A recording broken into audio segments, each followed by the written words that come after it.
Let me ask this question. What do colored people now hope to gain by pressing the segregation fight at this time? What immediate results do you hope to achieve?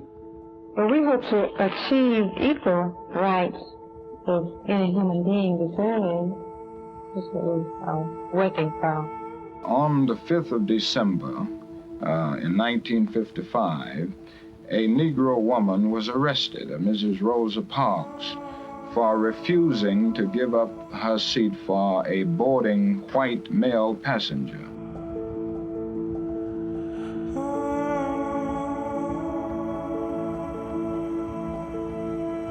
What do you think the prospects are for achieving that goal?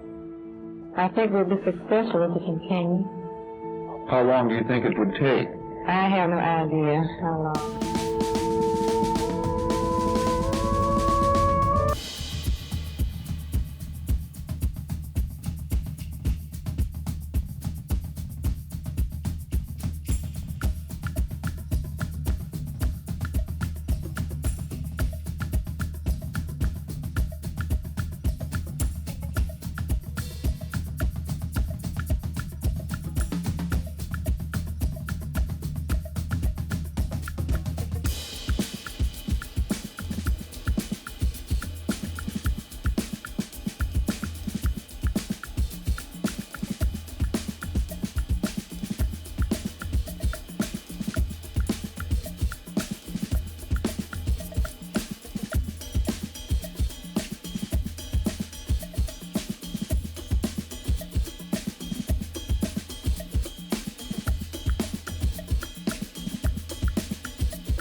The city seems to be teeming with people, and many visitors are coming in on aircraft every day. Our athletes seem to be in top form, and I think we should have a lot of good luck.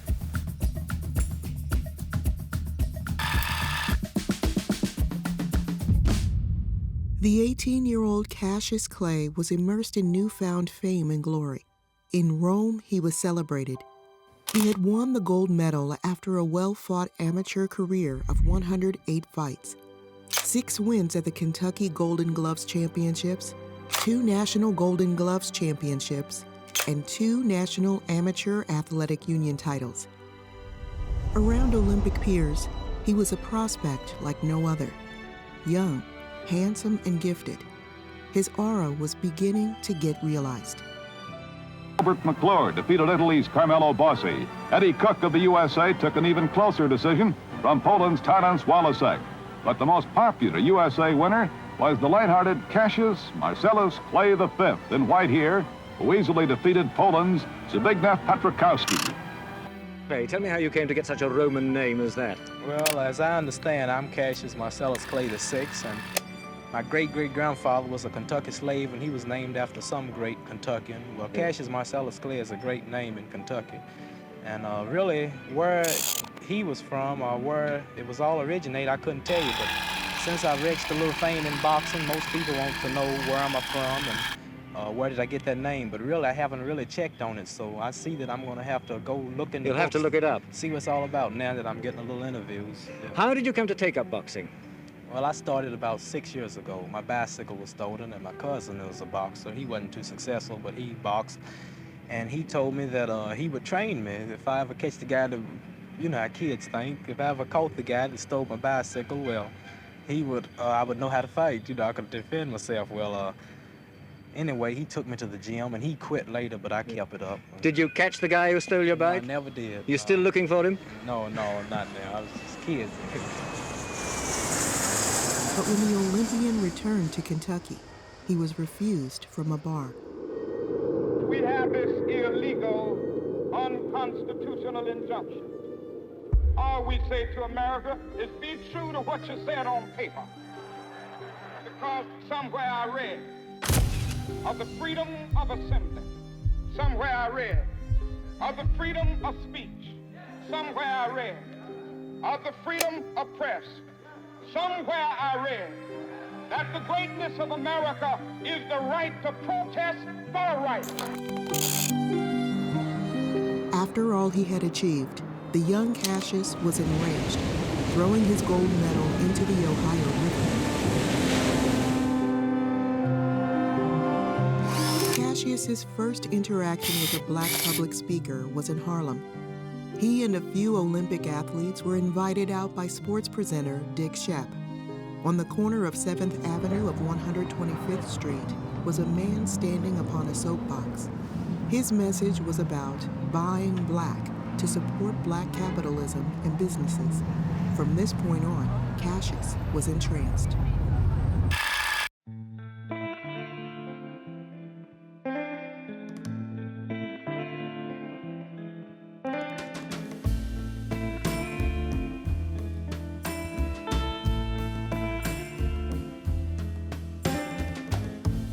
To challenge the status quo was a fire lit by the newfound Congress of Racial Equality in 1942, inspired by black nationalist movements and the nonviolent protests of Mahatma Gandhi 30 years prior. In 1961, due to racial segregation on interstate transportation and public accommodations, over 436 individuals participated in 60 separate freedom rides from May to December. Progressively, more black people would become active in the movement against Jim Crow laws, which prohibited intermarriage and denied suffrage. In the media, very little was mentioned about the rise of homelessness, violence, and drugs in urban America. The depth at which black segregation was maintained by institutional arrangements was nothing short of inhuman. I was frightened that morning. But I learned a great deal about people. Not only about the people who were there, but about the people who were not there. Like the politician who encouraged the mob. Like the thousands who suffered with me and wrote to me to tell me so. While I waited, I heard brave voices speak out against intolerance, and I saw grown men turn their heads in shame from a camera.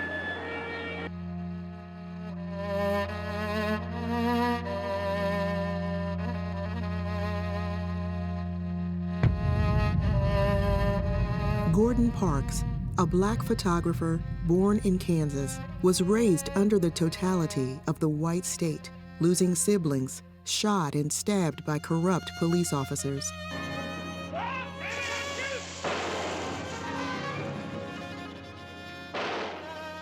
With a passion for music and film, Gordon found his way to college to study in fine arts, against the desires of his father and teachers.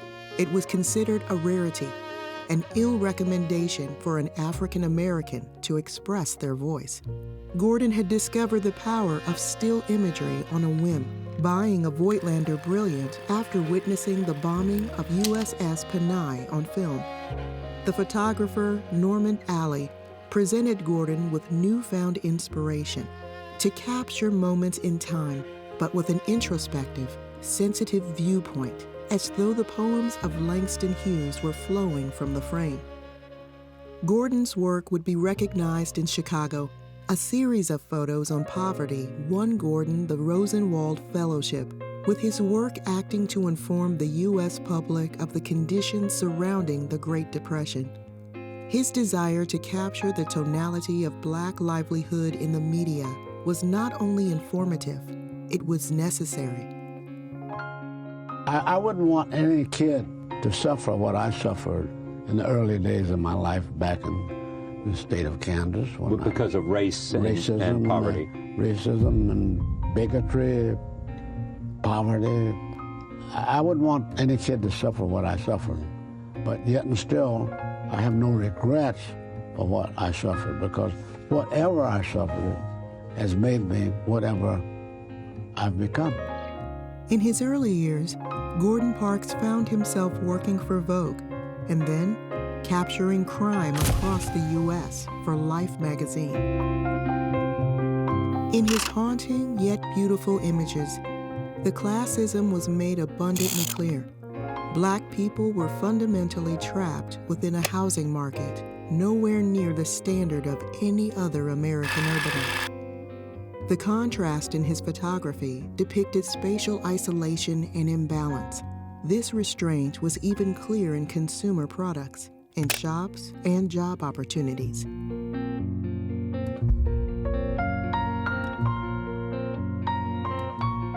To Washington, we got to get where we are going. To travel day and night for President. Let Adelaide go the other way. We'll all go with I. President. You like Ike, I like Ike. Everybody likes Ike for President. Hang up the banner, beat the drum. We'll take Ike to Washington. We'll take Ike to Washington. Now is the time for all good Americans to come to the aid of their country. I don't think there's any gradual coming together. There may be a gradual coming together at the top. A few hand-picked, upper-crust, bourgeois Negroes are coming together with the so-called liberal element in the white community. But at the mass level, I don't think there's any real, honest, sincere coming together. If there's anything, there's a widening of the gap. The state of living was unbearable, from public lynching to the lack of human rights. The African American community were growing restless under their inhumane treatment. In 1962, Cassius was contacted by Sam Saxon, a member of the Nation of Islam. The two went to watch Elijah Muhammad speak for the first time at a rally in Detroit, Michigan.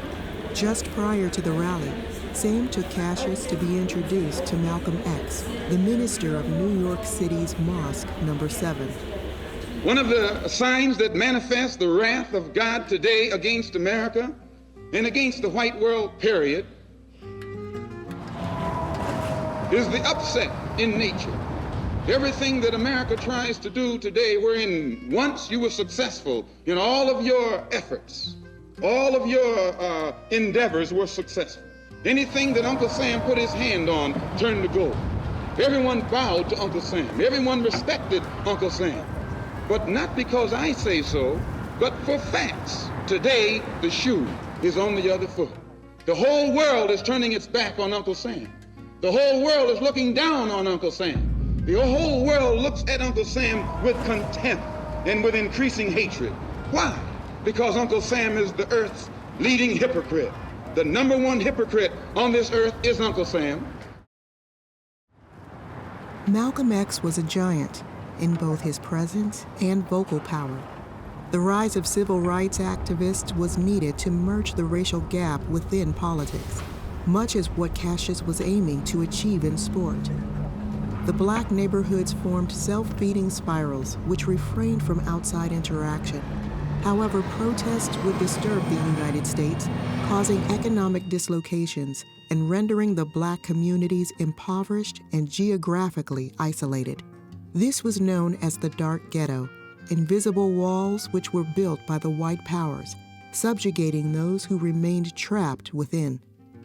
Malcolm X's international exposure rose after demonstrating himself as a prominent member of the Islamic religion. Self-taught in prison, Malcolm underwent a tumultuous childhood.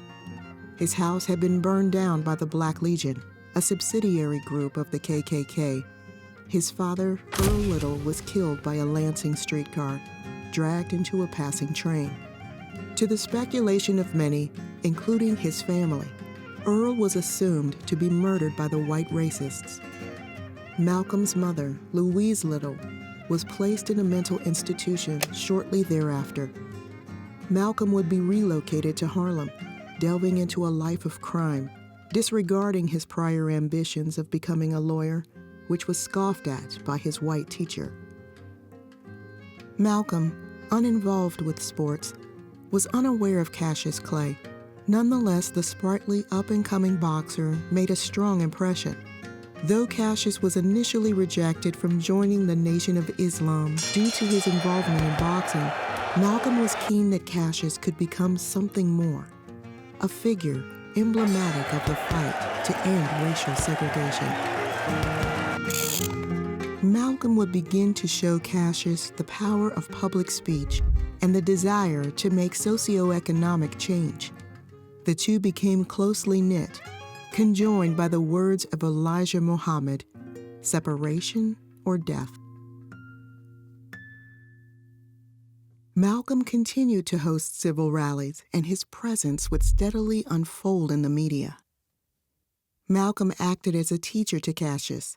He advocated self-defense, which differed from the philosophy of Martin Luther King, and even more so, Elijah Muhammad. Tension was beginning to form between the Nation of Islam and Malcolm X, whose desire it was to alter the political direction and become more active in protesting the civil rights movement. Oh, Henry Cooper's nothing but a tramp. He's a bum. I'm the world's greatest. He must fall in 5 rounds, but if you talk about me, I'll cut it 3. Your prediction about Doug Jones didn't go quite right, though. Well, Doug Jones was a little tougher than I thought he was, but I'll never fight another fella as tough as Doug Jones, not even that big, ugly bear, Sonny Liston. Is he your next fight? Well, after I annihilate this Henry Cooper, I want that bear. And what's going to happen to him? Bad. What's going to happen to him? He might be great, but he'll fall in 8. Cassius Marcellus Clay, the champ, aged 24, in his own view the greatest and the prettiest, but as others see him, the loudest and the brashest, arrogant, boastful, sometimes hysterical. Cooper's training is uncluttered by personal problems of that sort, but he has others to contend with against a man who's 8 years younger, faster, and has the advantage of height and reach. In Wembley, North London this week, an unworried Henry Cooper left his trim suburban home for his training headquarters in Welling, Kent, away from what manager Wicks calls domestic distractions. When you go into the ring this time with Cassius Clay, what will your attitude to him be? Will he be just another opponent, or will you work up some sort of hate relationship? No, I mean, I don't think any fighter goes in the ring really hating another fighter. No, I just go in there thinking it's a job of work to do, right? He's another fighter to me. I won't be saying to me, oh, he's world champion, what have I got to do to beat this guy? I should be trying to treat it just as a normal fight. If Cooper beats me, I will retire. If Cooper goes over 5 rounds, I won't return to the United States for 90 days. Why not? Because I talk too much.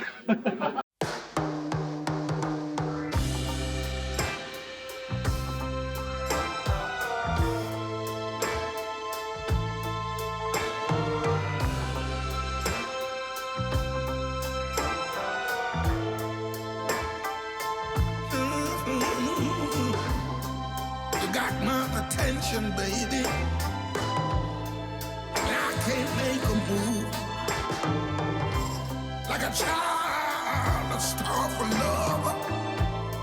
I stayed there as long as I had to. I'll cry a river of tears that flows to the sea. Baby, if you run away, baby, if you leave, I'm so in love with you, girl. You make me feel brand new. Come on, give it up to me. Let me take care of you. When we allow freedom ring, when we let it ring from every village and every hamlet, from every state and every city, we will be able to speed up that day when all of God. Baby, if you run away, baby, if you leave. And Cassius Clay, the gimmick man to the last, comes into the ring with this monster crown on his head and all the way down to the ringside. Cooper 6'1½".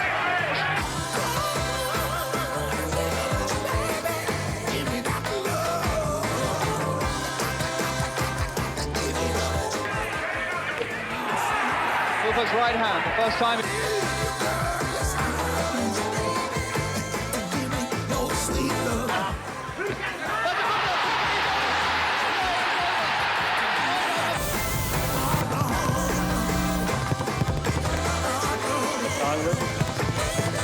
course, Cooper's eye is really in an absolutely appalling state.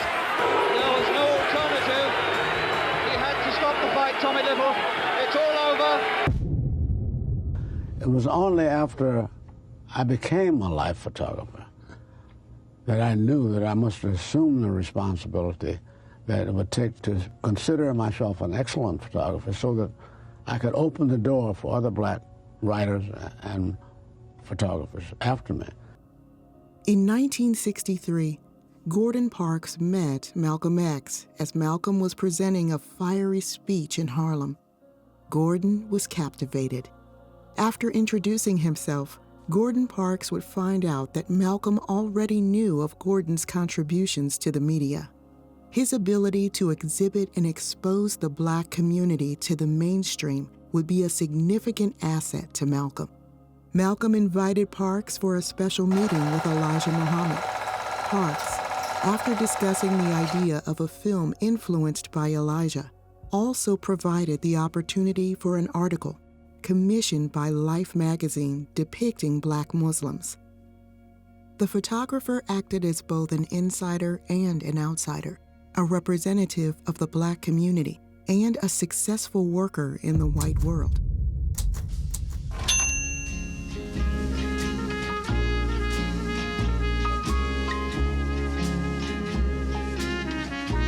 The pilot announced our position over Chicago, and I looked down, thinking of the 3 years I had lived in the infamous Black Belt of that city. Mostly I remembered the hopelessness that seeped into the Black souls of that jungle. Now, from this height, Chicago shone clean in the afternoon sunlight, but I knew that, within the brightness below, torment and suffering filled the lives of thousands.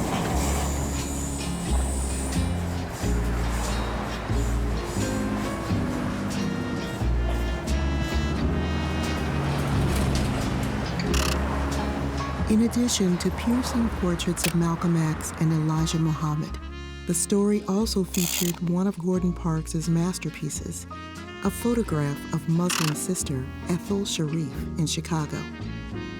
Malcolm X had befriended Gordon. Though actively supporting the civil rights movement, Gordon would state his dismissal of violent means to an end. He would poignantly state that the country could not be so easily split between black and white, and so he could not proceed any further to support the divisive political and cultural goals set by the Nation of Islam. I saw in 1960 when I turned professional that I had a hard way to go to beat all the top contenders, so I had to overshadow them, predicting and been blessed and successful enough to fulfill my predictions, and calling the rounds and writing poems and weigh-in disturbances and challenging my opponent on the street, and this was controversial and it was colorful, and I overshadowed all the contenders, and the promoters are the ones who promote the fights and who put up the money. Well, I was a bigger draw than Eddie Machen at the time, than many top contenders, so this threw me right into the championship fight. Earlier, he had received a tumultuous reception in Fort Worth. Now, more thousands are waiting to greet him in downtown Dallas. But death is less than 1 short hour away. A dark page in the annals of America has been written to the crack of an assassin's bullet. A nation mourns, the world grieves. The man who became 35th president less than 3 years ago is dead. The crowd almost muffled the 3 shots. The assassin's aim is deadly. The area is aswarm with police, rangers, and Secret Service men. The murderer slips the net, but a few blocks away, a man is captured after he is reported to have killed a policeman. That man is a 24-year-old pro-Castro Texan who once sought Soviet citizenship. He is charged with murder.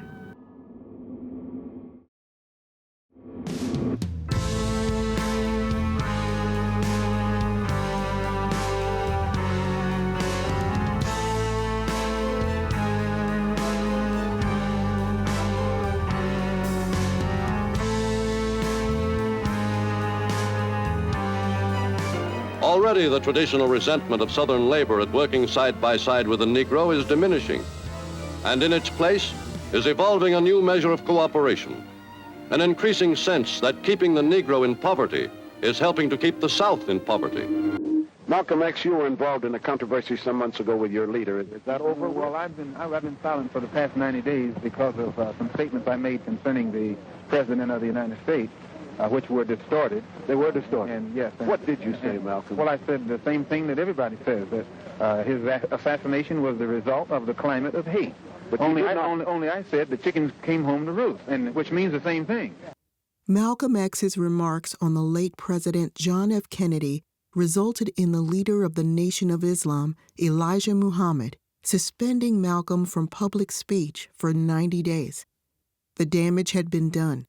Malcolm had begun to create a rift between him and his leader. Would you fight Floyd Patterson for charity? Floyd Patterson's a sister. I done knocked that out of my mind. He ain't nothing but a chump. If he go back, let him go back and fight Sonny Liston. If he can last 2 rounds, again, if he can answer the bell for the second time with Liston, then he might deserve a shot at me. I'm the king. Floyd thinks he can beat you. Floyd dreamed he beat me, he'd apologize. The world heavyweight champion, Sonny Liston, was a dangerous and formidable opponent. In the lead-up to the fight, Cassius was met with scrutiny due to his outspoken nature and passion for the Nation of Islam, though he wasn't yet a member. Malcolm X would step in prior to the match, condoning his friend to the media. However, Malcolm was asked to be removed, and Cassius was told to keep his religion and philosophies to himself. Cassius was a dark horse in the boxing scene, and with potentially the most dangerous fight of his life on approach, he needed to overcome his emotions and go to war in the ring.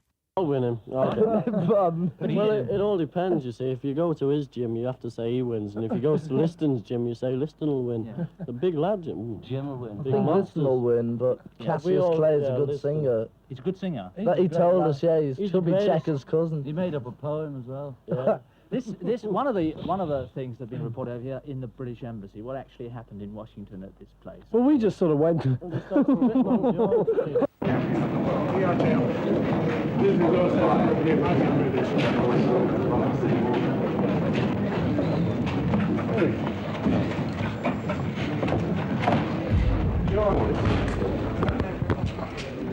Okay.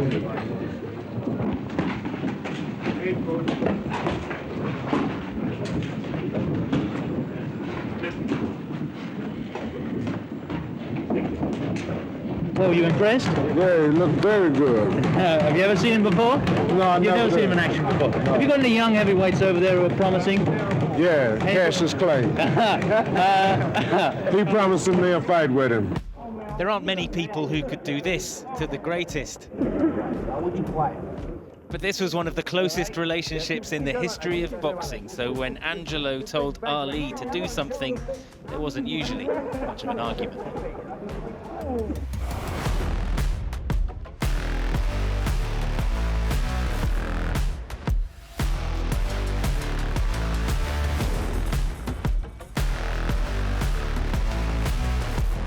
Cassius Clay, Sonny the champion, Cassius the challenger. Cassius Clay on the move as we see, looking to get Sonny to love it.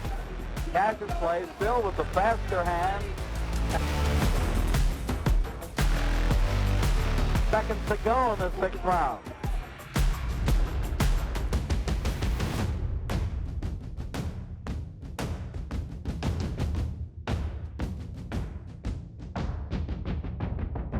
They might be stopping it. That might be all, ladies and gentlemen. Get up there, Joe. Get up there. Get up in the ring.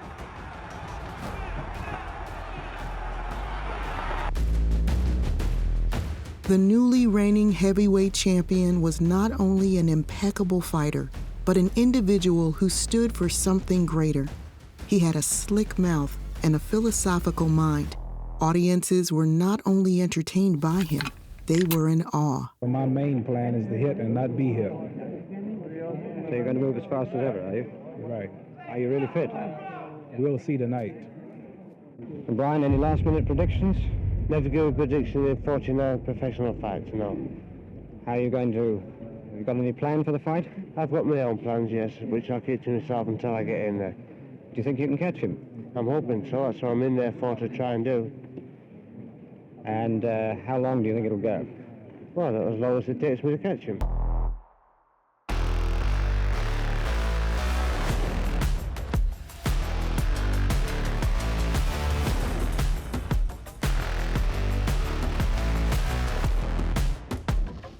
For real, I don't believe that the man to beat me haven't been born yet. I'll be champion. I can stay in the ring 10 more years, easy, I figure. It was here in Miami that Clay took the world title 2 years ago from the aging Sonny Liston, who quit after 6 rounds. Last May, they met again, and Liston was flattened in 60 seconds to shouts of fix, fake, and fraud. After that, some said professional boxing was slipping into its grave. Others claim that Clay's own behavior since then has done little to pull it back.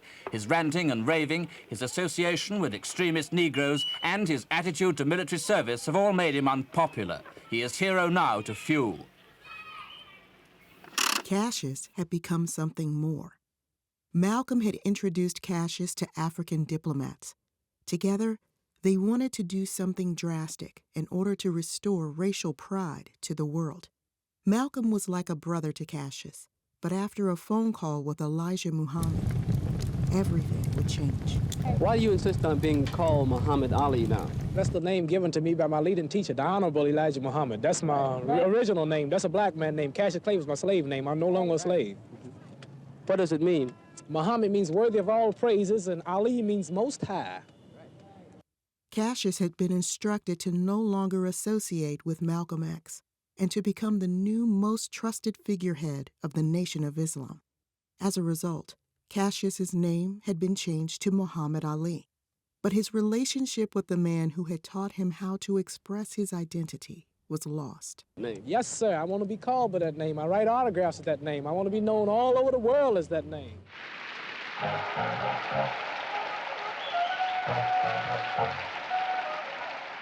What attracted you then to Islam? There's been great publicity given to the fact that heavyweight champion Cassius Clay is one of your followers. Do you think he's a sincere follower? Well, Cassius is following Elijah Muhammad, and I'm no longer a follower of Elijah Muhammad myself. I do believe that Cassius is sincere in what he has been doing. I was with him during the 9 days, I think, when he was training for the Liston fight, and he seemed very sincere. Whether he has understanding to equal his sincerity is another thing. Why did you fall out with Elijah Muhammad? Well, some internal disagreements and differences that I would rather not go into, but I think that they will come out in public before long. These were personal differences? Well, for one thing, I believe in the religion of Islam, and I went to Mecca recently to get a better understanding of it, and I think that the black Muslim movement itself, if it doesn't adopt the Sunni practice of Islam, the orthodox practice of Islam, that it will disintegrate and fall apart. Ali was faced with scrutiny from the press. His name change was polarizing and considered offensive and distasteful. Malcolm returned home to his family, having lost not only the support from his leader, but his friend.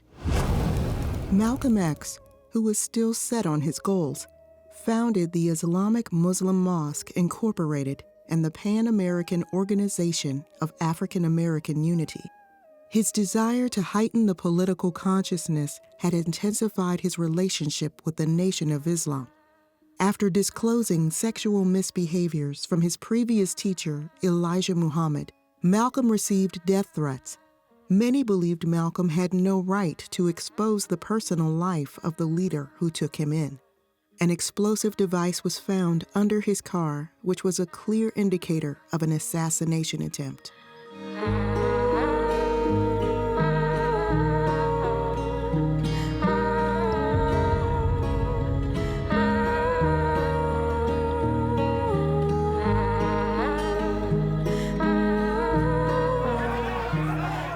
Later, on the 21st, February 1965, he was killed, gunned down in the Audubon Ballroom by 3 members of the Nation of Islam.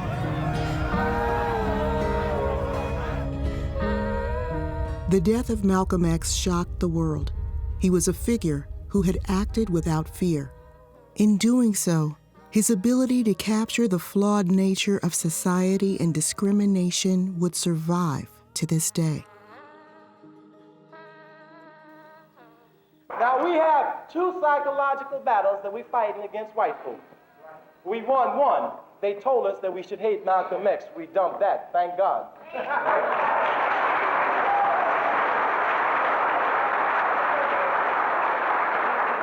Now is the time to cure the cancer of racial segregation Now is the time to get rid of the slums and ghettos of Chicago. Now is the time to make justice a reality all over this nation. Now is the time. I wish I'd been able to tell Malcolm I was sorry, that he was right about so many things, but he was killed before I got the chance.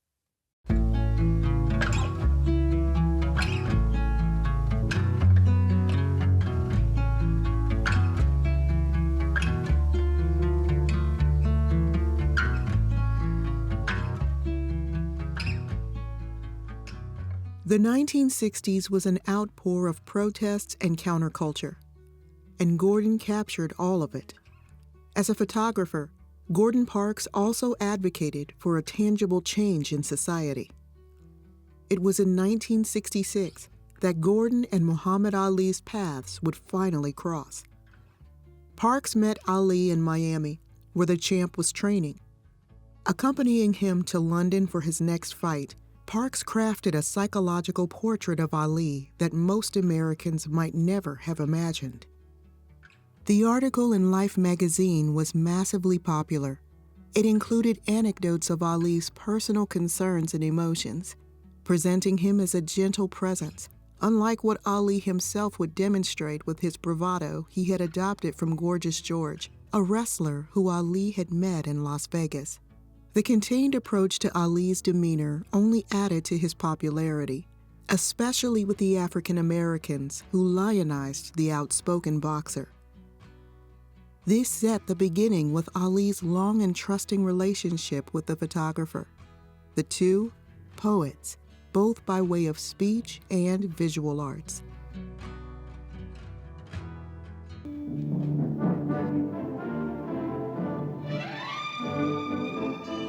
Nine top Negro athletes meet with Cassius Clay to discuss his anti-draft stand. They include Bill Russell, Lou Alcindor, and former pro footballer Jimmy Brown. Says Brown after the meeting, the champ is sincere in his religious beliefs. He believes in his religion, and his stand is based wholly on that. Clay's induction refusal cost him his title. The usual tents, the usual equipment, the usual layout. But here, too, is the unusual. For here begins a 4-phase training program that gives the soldier his baptism of fire before he engages with the enemy.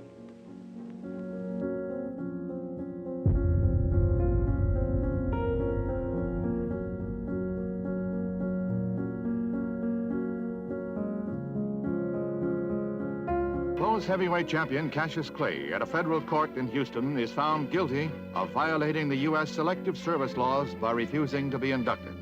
He is sentenced to 5 years in prison and fined $10,000, the maximum penalty for the offense, which is a felony. The sentence was appealed by Clay's lawyers.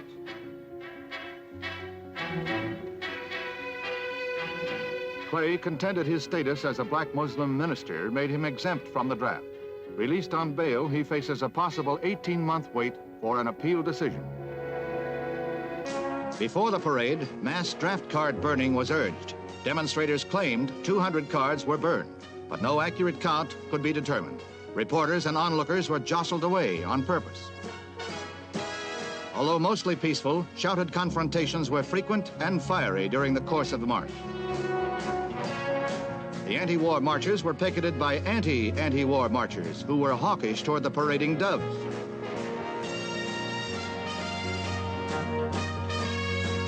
Police arrested 5 persons as disorderly. 3 were grabbed when they rushed the parade float.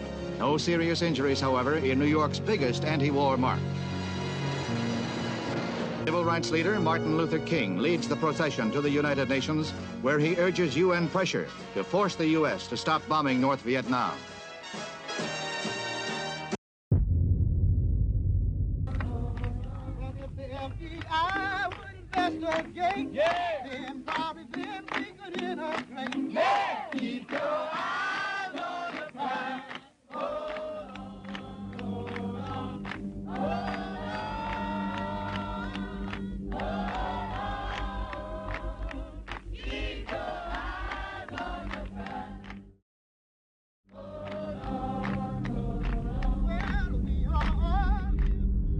In 1968, the Civil Rights Act was passed by Congress.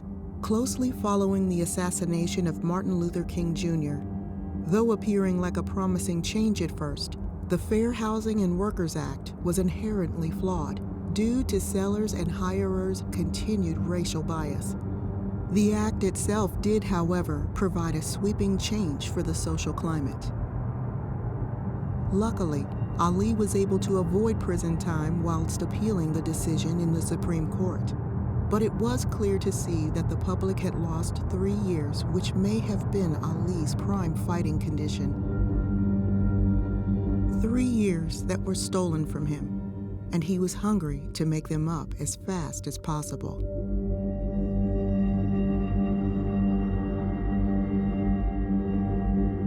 Know much about fighting, so therefore she don't worry.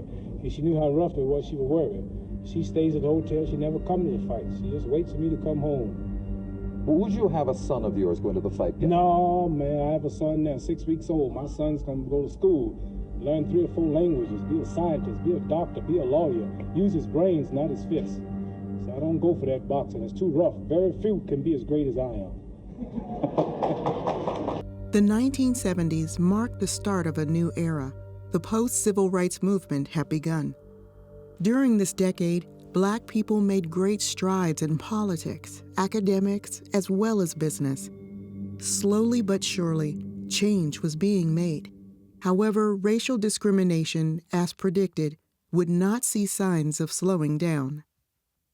In this period, Ali made his return to the ring against Jerry Quarry, who was rated by Ring magazine as the most popular boxer at the time.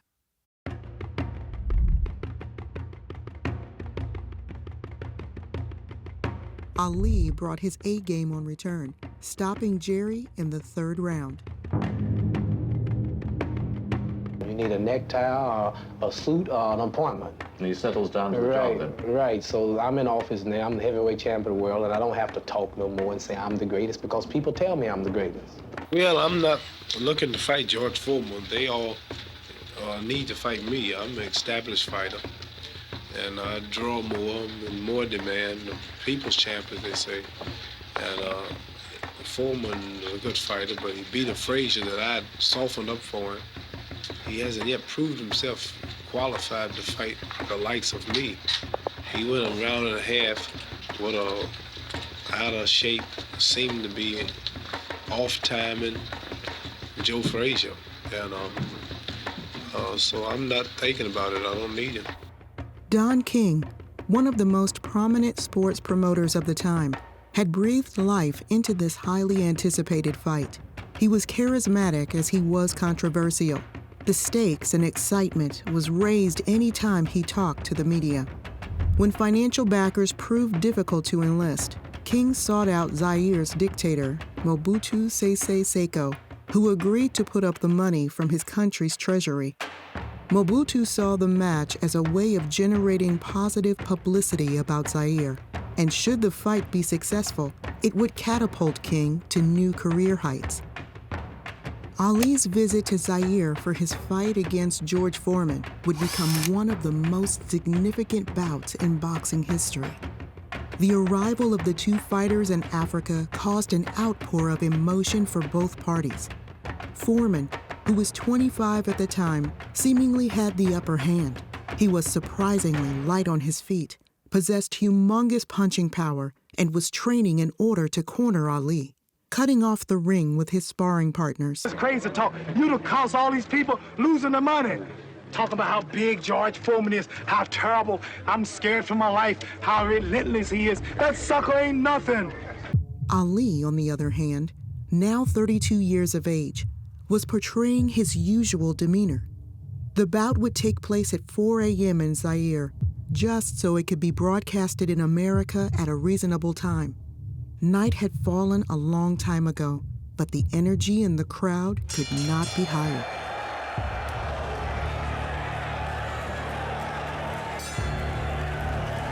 Instead of leading his jab and dancing around the ring, as Ali promised he would, he changed his plan entirely. Instead, he utilized his right lead hand, a shot many, including Foreman, would have considered not only amateurish, but downright disrespectful. And yet, They were landing. Ali was on the aggression. Foreman retaliated quickly. By the end of the first round, Ali appeared intimidated. His team were fearing for their prized fighter's life. Even in the changing rooms, a dark aura surrounded them. Not to be punished, Ali rose again and executed one of the most unexpected techniques one might choose against one of the hardest hitters in heavyweight history, the rope-a-dope. Ali's victory reverberated around the world. The people of Zaire gravitated towards Ali as though he derived from myth or legend. The United States was astounded by the war which had taken place. For one man to return from so much controversy and recapture the hearts of civilization was nothing short of a miracle. Ali had transcended. He was no longer just a boxer. From his audacious preaching and poetry to his charm and philosophical perspective, the man had become a symbol, not only for African Americas, but for the unification of humanity. I'll be pecking and a poking, pouring water on his smoking. And this might shock and amaze you, but I will destroy Joe Frazier.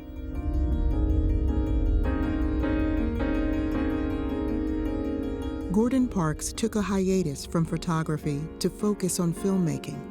His first piece was an anecdotal feature based on his own childhood, The Learning Tree. His music, like the music you're hearing, has been performed by symphony orchestras in New York, Philadelphia, Venice, and Munich.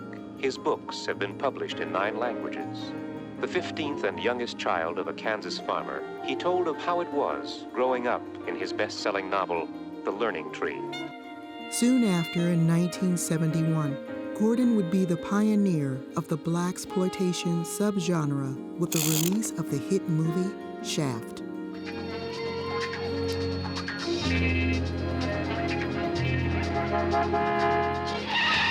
Up yours! Get out of the way!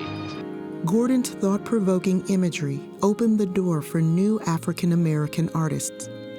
His work, both in film, photography, and music, had become a cultural phenomenon, a catalyst, inspiring artists to this day. The patterns of racial equality protests are dishearteningly similar to what had been witnessed in the past. Parks revolutionized the scholarship around Black photography and demonstrated the transformative power of protest images. Such images are still taken today by those who see Parks as an inspiration, to document moments in time as a means to an end, to avoid regression and highlight the problems in the world. Muhammad Ali was a figurehead for colored representation in sport. When he spoke, people would listen. When he fought, everyone would watch. He was a master both inside and outside the ring. Ali retired in 1981 after suffering 2 more defeats from Holmes and Trevor Berbick, 2 fights many agree should never have happened. It was clear the boxer had slowed down exponentially. Many began to notice a slight slur in his speech patterns, and in 1984, Ali would publicly announce his diagnosis of Parkinson's disease. Ali attended the 1996 Olympic opening ceremony, where it was announced he would be lighting the Olympic torch. The world had come full circle. From a competitor to a pioneer of athletics, he lit the fire despite the physical difficulty brought on by his Parkinson's. Tourists from out of town are arriving at Ali's modest childhood home. Act like you dodging them. You know how you do. And even locals are taking photographs. A sense of pride, very evident. He's from right here. He's not from Chicago. He's not from Harlem, New York. He's not from Miami. He's from Louisville, Kentucky, 32nd and Grand Street, right here. How proud does that make you feel? Stick my chest out. Make me feel good. He didn't forget his town, and he would reach back and help others. He tried to help others, pull others up. I remember he was very sweet, kind, loving, considerate, wonderful, sweet, nice person. He never talked bad about anybody. He loved people, black, white, yellow. He loved all people. hate nobody. He's kind and giving and loving. I always remember his love and his affection for me. I always remember that. Never forget it. I can't wait to see him in paradise, in heaven. Get to heaven with rejoice and be happy with God. He really did give everybody the feeling of anything's possible and you can achieve anything you want. Being a black man in the 60s, in America, in the South, it's a tough place to be, it's a tough place to live. And as you said, he owned it. He said and did things that most people would be worried about getting lynched for at that time. And he did it on such a big scale, on such a big stage that you had to take notice of him. He became bigger than the sport. And he backed it up. He used to predict what round he'd win in. When black people at the time were just happy to earn a buck and keep the head down and just stay under the radar, he was way above the radar. He was really letting people know what he's going to. He's going to be known as the greatest. He is the greatest. He's the prettiest. He's the fastest. Well, in my view, it's probably more how brash he was, how charismatic. How playful he was with such a serious endeavor. And, that's really what stood out over and above everything, effectively, and in so doing became, the most talked about sportsman in the history of sport. You would speak about him in the same sentence as Malcolm X, as Martin Luther King. You would do, you have to. Because he was the beacon, certainly for people who were not going to go into education or, challenge a system that was wrong. He was the man of the people. He was the working class. And if he could do what he was doing, then why shouldn't anybody be able to do what they want to do? So he was an inspiration for the common man. Changing the world and the lives of those in it was the legacy of these great figureheads. Fearlessly, they challenged the status quo, broke conventions, and remained true to their ideals until the very end. From politics to art to sport, a contribution can be made in every facet of life. These figureheads saw hope in the future and worked their way towards it. They reflected and shaped the social and political climate of the age they were active. To focus on the present and future is paramount, but one must always remember to not forget the past.